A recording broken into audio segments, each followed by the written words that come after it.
Here is a fact so ordinary you've never thought to question it. Everything glows. Not just light bulbs and stars, everything, all the time, including you. A cooling iron bar glows red, then orange, then white as it heats.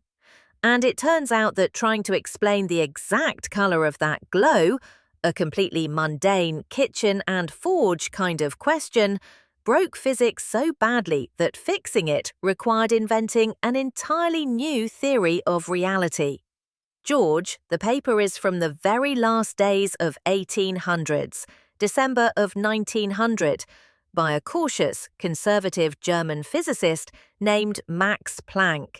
And I've heard it called the accidental birth of quantum mechanics. Accidental how? Accidental in the sense that the man who did it spent the rest of his life wishing he hadn't and never really believed what he'd found. That's what makes this story different from all the others in this series. It's the one revolution that its own author tried to take back. So here's the whole path today. We start with that glow, and specifically with a beautiful, precise measurement that classical physics could not explain, could not even come close. Then we watch Planck, almost by accident, write down a formula that fits it perfectly. Then comes the fateful part. He tries to explain why his formula works, and the only way he can make it come out is to assume something he finds almost embarrassing, that energy comes in discrete lumps, not a smooth flow.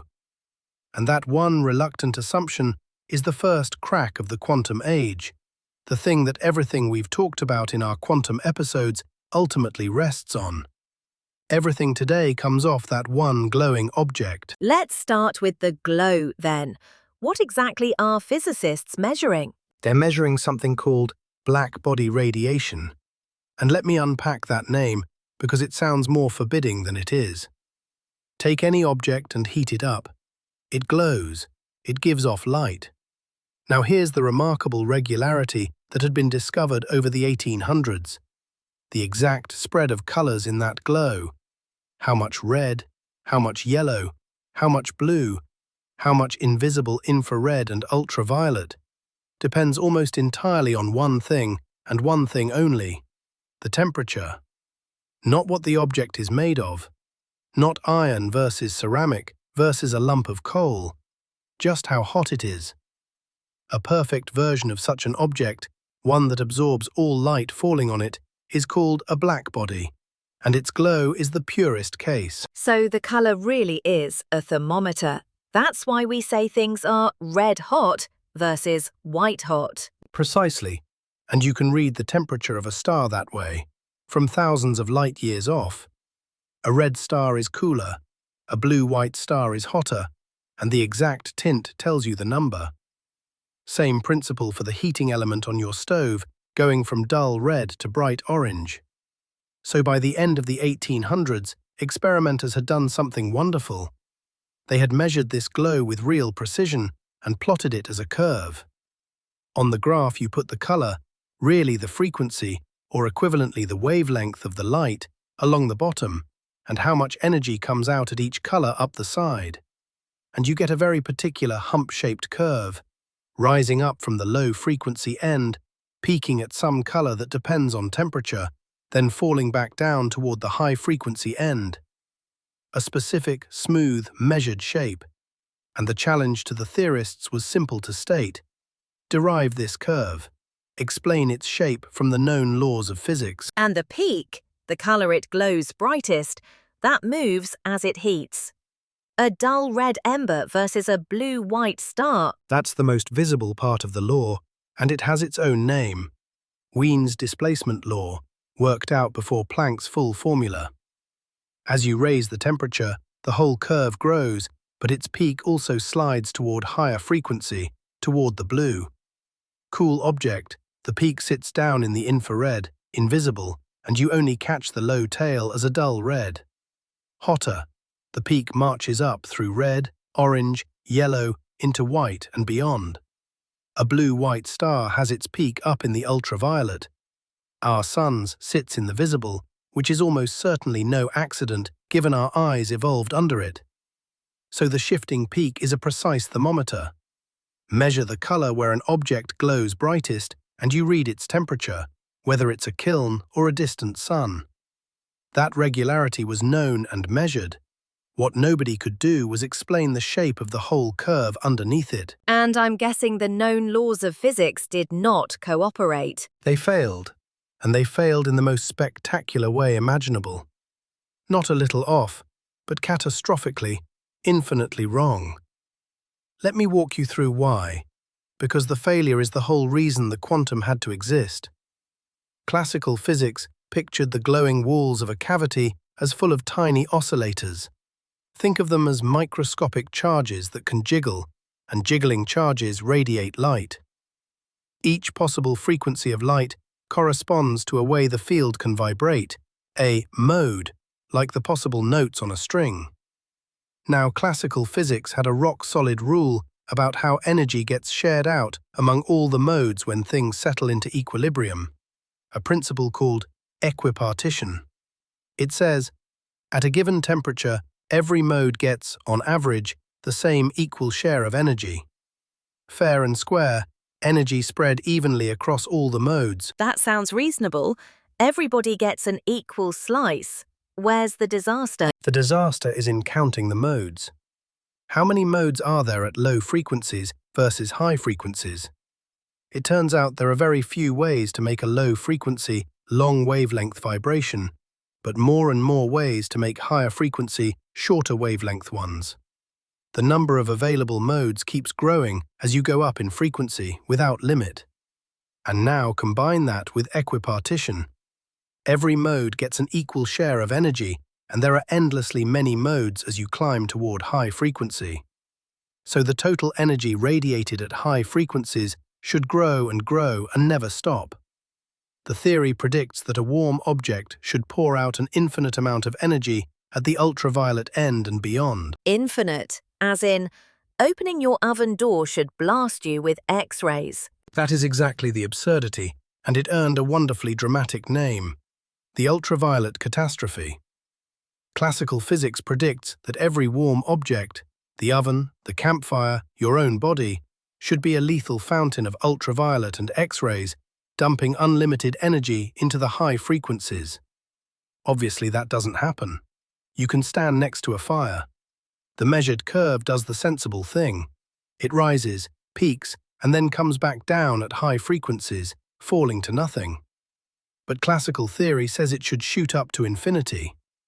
The prediction and reality don't just disagree at the edges, they disagree by an infinite amount. This is not a small crack.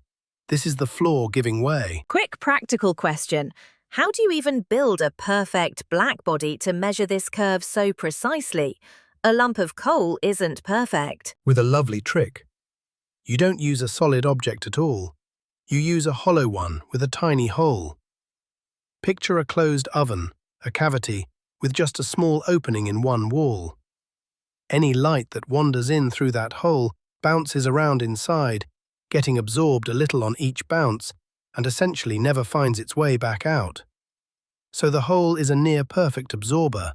It swallows everything, and by a deep principle, a perfect absorber is also a perfect emitter.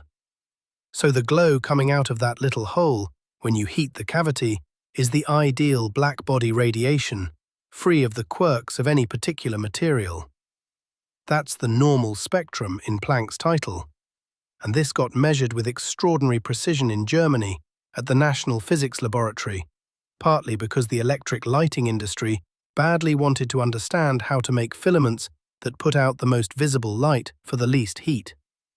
So there were superb, industry-driven measurements of this curve sitting on the table, which is exactly why a mere formula that fit them was such a triumph, and why its failure to be explained was so glaring. Was there anything that worked at all, or was it total failure across the board? There was a partial success, which actually made things more confusing. Another physicist, Wilhelm Wien, had come up with a different formula, more of an inspired guess, and Wien's formula fit the high-frequency end of the curve beautifully, the very end where classical theory catastrophized. But Wien's formula then failed at the low-frequency end where it drooped away from the data. So the situation Planck faced was genuinely maddening. One approach nailed the low frequencies and exploded at the high. Another nailed the high frequencies and sagged at the low.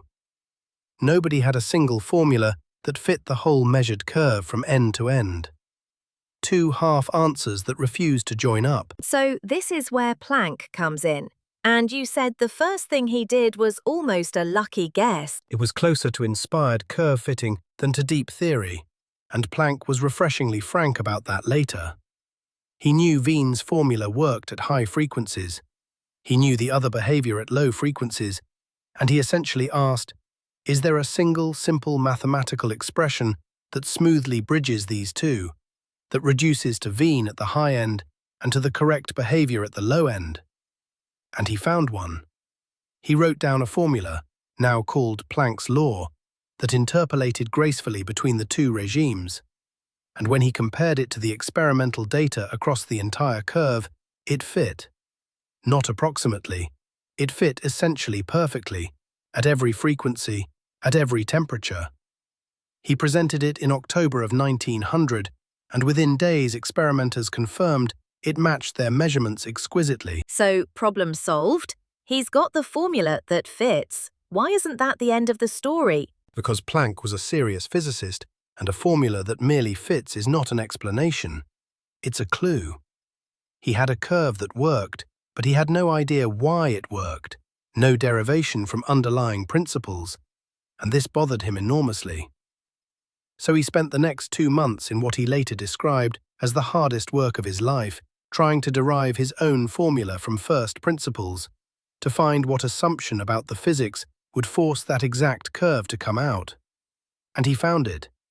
But the assumption he was forced into was so strange, so contrary to everything classical physics stood for, that he offered it almost with an apology. Okay, this is the moment. What was the assumption? That energy is not continuous, that the oscillators in the walls, those little jiggling charges, cannot emit or absorb energy in any amount they please. They can only exchange energy in discrete, indivisible packets, little lumps, and the size of the lump is not the same for every mode. It depends on the frequency. Specifically, the smallest possible packet of energy for a given frequency is a new constant, which Planck called h, multiplied by that frequency. Energy equals h times the frequency. High-frequency light comes in big packets. Low-frequency light comes in small packets. And crucially, you can have 1 packet, or 2, or 3, but never half a packet, never a smooth trickle in between. Energy at this level is grainy. There's something strange lurking in that formula already. Energy equals h times the frequency, but frequency is a property of a wave. You've just tied a lump, a particle-like packet, to a wave property. You've spotted the deepest thing in the whole paper, and it's worth pausing on.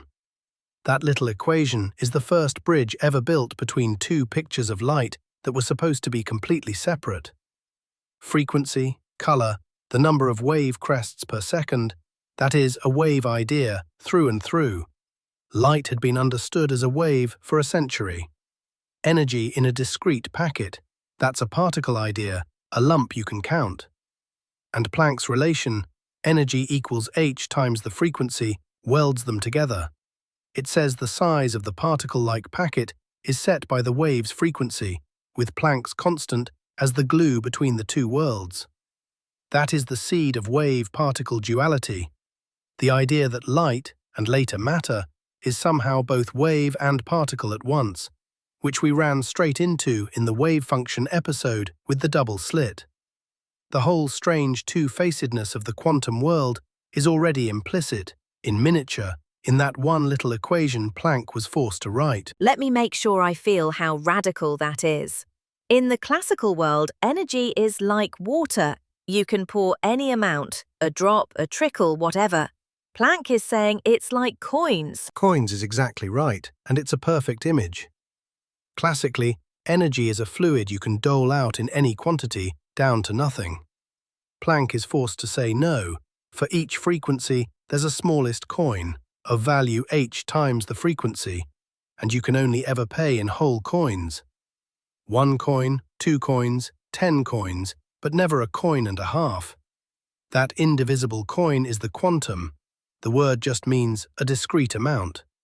And that constant h, Planck's constant, is a brand new fundamental number of nature, and it is fantastically tiny. That smallness is why we never notice the graininess in daily life. The coins are so minuscule that ordinary energy looks perfectly smooth, the way a beach looks smooth until you get down to the individual grains of sand. But at the scale of atoms and light, the graininess is everything. So, walk me through why this grainy coin idea actually cures the catastrophe. Why does making energy come in lumps stop the infinite ultraviolet blast? This is the beautiful part, and it's worth going slowly because it's the whole payoff. Remember, the catastrophe came from equipartition, every mode getting an equal share of energy, and infinitely many high-frequency modes, each demanding their share. Now introduce the coins. For a high-frequency mode, the smallest coin, h times a big frequency, is a large amount of energy. To get that mode excited at all, you have to hand it at least one whole large coin. You can't ease it gently into motion with a tiny trickle, because there are no tiny coins at high frequency. And here's the key. At a given temperature, the thermal energy sloshing around has a typical size, and for the high-frequency modes, one coin costs far more than that typical amount. So there's almost never enough energy on hand to afford even a single coin. The high-frequency modes simply can't pay the entry fee. They stay dark, frozen out. So it's not that the high-frequency modes are forbidden, they just can't afford to turn on. Exactly, and that's the whole trick. Classically, every mode, however high its frequency, got its equal share, and the sheer number of them ran away to infinity. With quantization, the high-frequency modes are priced out. They demand coins too expensive to pay, so their share of the energy plummets towards zero instead of growing. The energy rises at low and middle frequencies, peaks, and then gets choked off at the high end, exactly because the coins get too big to afford. And when Planck did the mathematics with this assumption, the curve that fell out was precisely his formula, the one that fit the data perfectly. The strange coin idea didn't just fix the catastrophe, it reproduced the exact measured shape, at every frequency and every temperature, with that one new constant h tuned to fit. If energy is really grainy, why does the world look so smooth? I've never once noticed my energy coming in coins. Because your coins are unimaginably tiny. That's the whole reason the graininess stayed hidden until 1900. Planck's constant h is one of the smallest numbers in all of physics. So for any energy you deal with in ordinary life, lifting a cup, a beam of sunlight, the warmth of a fire, the number of coins involved isn't hundreds or millions, it's more like trillions upon trillions upon trillions. And when a quantity comes in that many pieces, adding or removing one makes no perceptible difference at all. It looks perfectly continuous, exactly the way a beach looks like smooth sand from standing height, even though it's really made of separate grains. You have to zoom all the way down to a single atom, a single packet of light, before the coin-sized steps become a big fraction of what's going on. That's why classical physics worked so well for centuries. It's the excellent approximation you get when the coins are so small you can pretend energy is a smooth fluid. Physicists have a name for that idea, the correspondence principle. Quantum mechanics has to melt back into ordinary classical physics whenever the quantum coins are negligibly small, which in daily life is essentially always. That's a stunning success. So Planck must have been thrilled. He'd cracked it. And here's the twist that makes this episode unlike any other in the series. He was not thrilled. He was deeply uneasy, and he did not believe the quantum was real. To Planck, the assumption that energy comes in discrete packets was a mathematical device, a formal trick he'd been forced to use to get the answer out, not a true statement about how nature works. He called it later an act of desperation. He was a conservative physicist, steeped in the classical tradition, and he fully expected that someone, eventually, would find a way to derive his formula without the ugly quantum assumption, and the graininess would dissolve back into good, continuous classical physics. He spent years, genuinely years, trying to make his own discovery go away, to reconcile it with the old physics. He never managed it. Nobody ever has. That's remarkable. He opens the door to the quantum and then spends years trying to shove it closed. So who actually believed it? Who took the quantum seriously? Einstein. And this is the crucial handoff because it's easy to blur these two together, and they're really quite different. Planck had quantized the oscillators. The little charges in the walls could only exchange energy in lumps. But Planck still thought of light itself, once emitted, as a normal continuous wave. Einstein, in 1905, the same miracle year as the relativity paper we did, took the radical step of saying, no, the light itself is made of quanta. Light comes in indivisible packets of energy, h times the frequency, that we now call photons. He used this to explain a completely different puzzle, the photoelectric effect, how light knocks electrons out of a metal, which made no sense as a continuous wave, but made perfect sense if light arrived as discrete packets. So Planck introduced the quantum as a reluctant bookkeeping rule about energy exchange. Einstein said the quantum is physically real and light is literally made of them. Einstein believed it. Planck for a long time did not. Tell me about that other puzzle, the photoelectric effect. Why couldn't a normal light wave explain it? It's a simple experiment with a stubborn result. Shine light on a metal surface and it can knock electrons out of the metal. Now, if light is a continuous wave, you'd expect that brighter light, more intense, carrying more energy, should kick the electrons out harder, with more energy each. And you'd expect that any color of light, if it's bright enough, should eventually do the job. But that is not what happens. What experiment showed is that making the light brighter kicks out more electrons, but it does not give each one any more energy. The energy of each ejected electron depends only on the frequency, the color of the light, not its brightness. And below a certain threshold frequency, no electrons come out at all, no matter how blindingly bright you make the light. Dim blue light works, a dazzling red light does nothing. None of that makes sense for a wave, but it makes perfect sense if light is a hail of packets, each carrying energy h times the frequency. One packet hits one electron and gives it exactly that much energy, so the energy depends on frequency, not brightness. Brighter just means more packets, so more electrons, each with the same kick. And if a single packet doesn't carry enough energy to free an electron below the threshold, then no number of such packets will do it. Einstein read the quantum right off that experiment and insisted the packets were real. And that photon idea, that's the one that eventually gets Einstein his Nobel Prize, isn't it? Not relativity. That's right.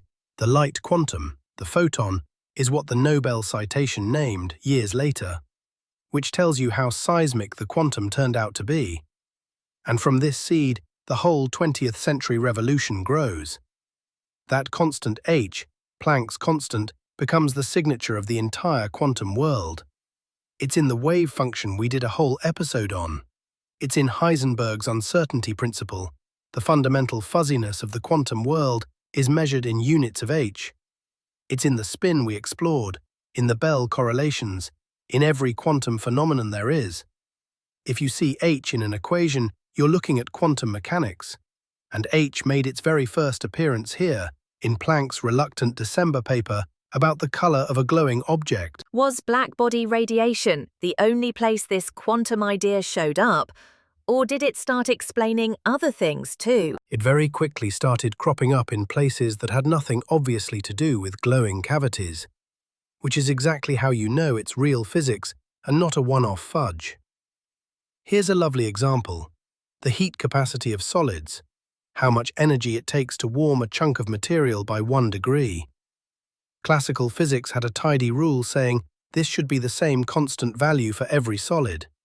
Equipartition again, every atom's vibrations getting their equal share of energy, and near room temperature it roughly held. But experiments showed that as you cool a solid toward very low temperatures, its heat capacity doesn't hold steady. It collapses toward zero, and classical physics had no idea why. Einstein, and later Peter Debye, applied Planck's coin. The vibrations of the atoms in a solid are quantized too. They come in the same kind of energy packets. And at low temperatures, there isn't enough thermal energy to afford even one packet for most of those vibrations, so they freeze out. The exact same entry-fee logic that tamed the ultraviolet catastrophe. The heat capacity drops because the vibrations are being priced out of existence. Same coin, a completely unrelated phenomenon, and it worked perfectly. That's the moment quantization stopped looking like a trick for one curve and started looking like a law of nature. Where does the quantum go next, after Planck and Einstein? How do you get from energy comes in coins to the full quantum theory? The next great step is inside the atom, and it ties straight to another episode of ours. In 1913, Niels Bohr, the same Bohr who later duels Einstein over quantum reality in our Bell episode, applies the quantum to the atom. He proposes that the electrons in an atom can't orbit at just any distance with any energy. They're restricted to a discrete ladder of allowed energy levels, quantized, just like Planck's energy came in steps. An electron can sit on one rung or another, but not in between. And when an electron jumps down from a higher rung to a lower one, the atom spits out a single photon, carrying exactly the energy difference, which, by Planck's relation, means a photon of one exact frequency, one exact color. That instantly explains something that had been a mystery for decades: why each chemical element, when heated, emits only a few sharp, specific colors, its spectral fingerprint. Those lines are electrons dropping between quantized rungs, and those discrete energy levels are exactly what we built up from the Schrödinger equation in the wave function episode. So the ladder runs.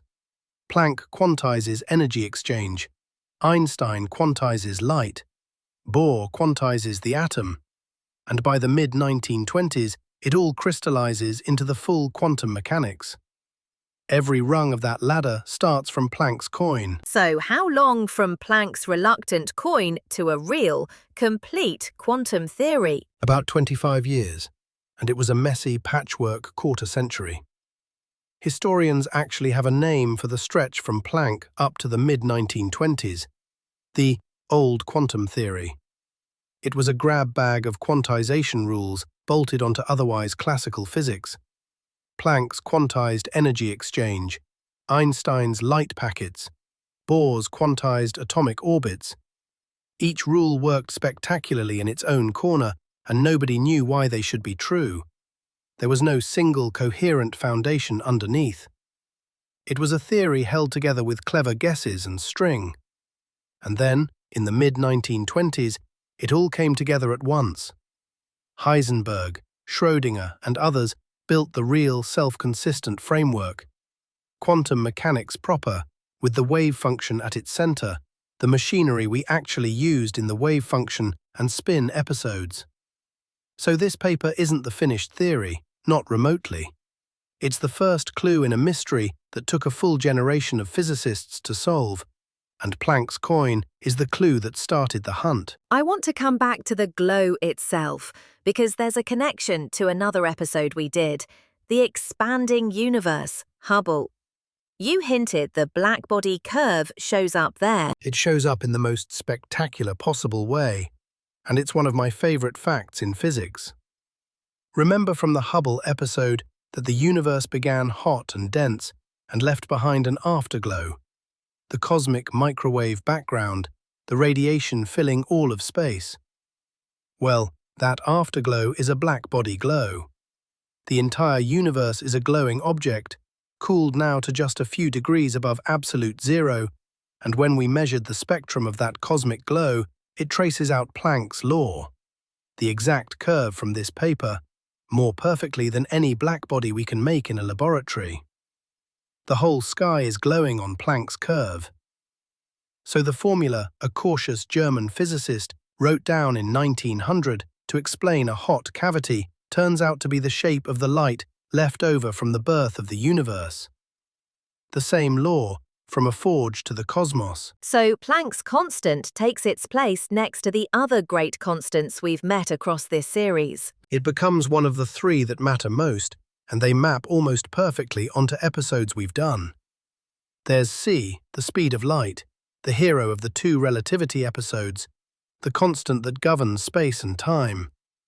There's g, Newton's gravitational constant, the strength of gravity, the star of the general relativity episode.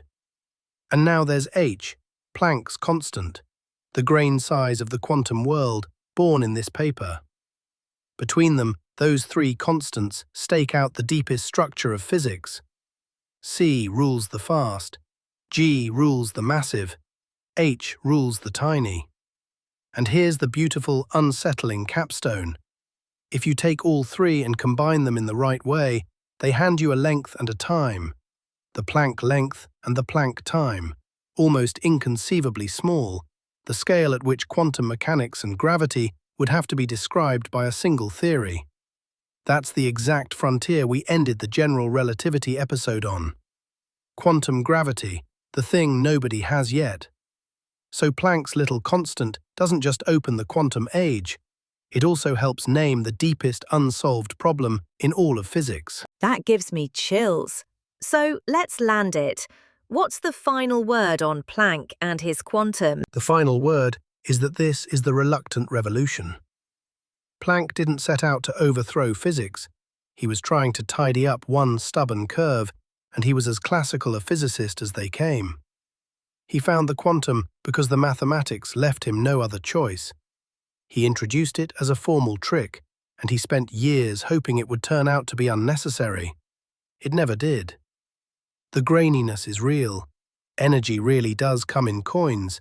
The world really is quantized at its root. He lit the fuse of the strangest, most successful theory in the history of science, almost against his own will, and then watched, with something like discomfort, as it detonated across the entire 20th century. Everything grainy and probabilistic and uncertain about the quantum world traces back to that one packet of energy, h times the frequency, that Planck offered the world with an apology. Everything glows, and explaining the glow forced energy to come in coins, the first grain of the quantum, handed over by a man who spent years wishing he could take it back. Thank you, George. A real pleasure. Mind the coins.